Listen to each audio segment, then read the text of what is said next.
Hello and welcome to docday. 3 weeks ago, dedoc hosted its first ever virtual docday.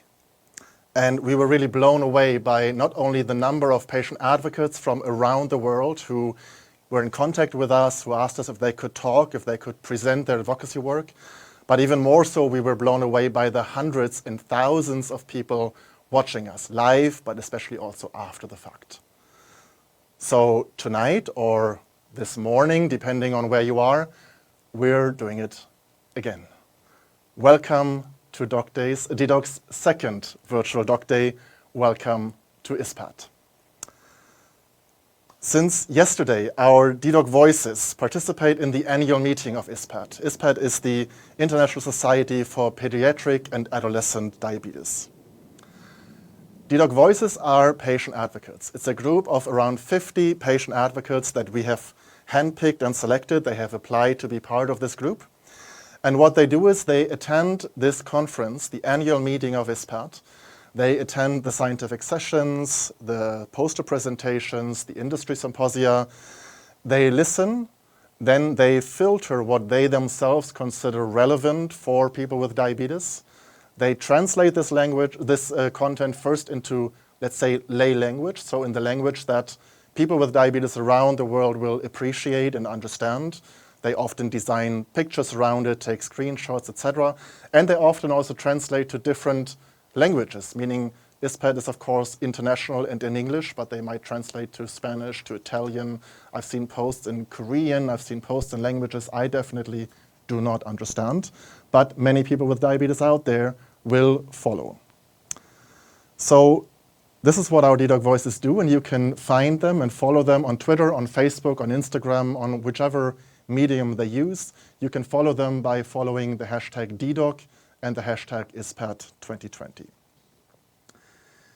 Before we start with docday, I would like to thank our corporate partners, because without them, this wouldn't be possible. There's partners who are funding the dedoc Voices program.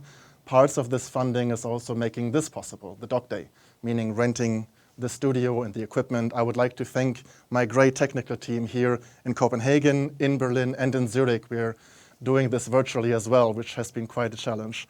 Thank you to our partners for making this possible. Thank you for supporting the patient voice and making sure it is being heard loud and clear at this conference.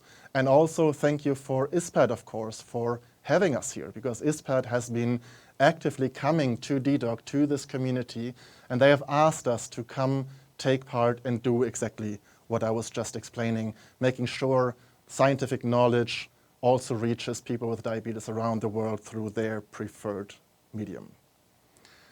Now, docday is not just about ISPAD, and it's not just about the dedoc Voices. docday really is a platform for any diabetes advocate out there, for people with diabetes engaged in peer support around the world.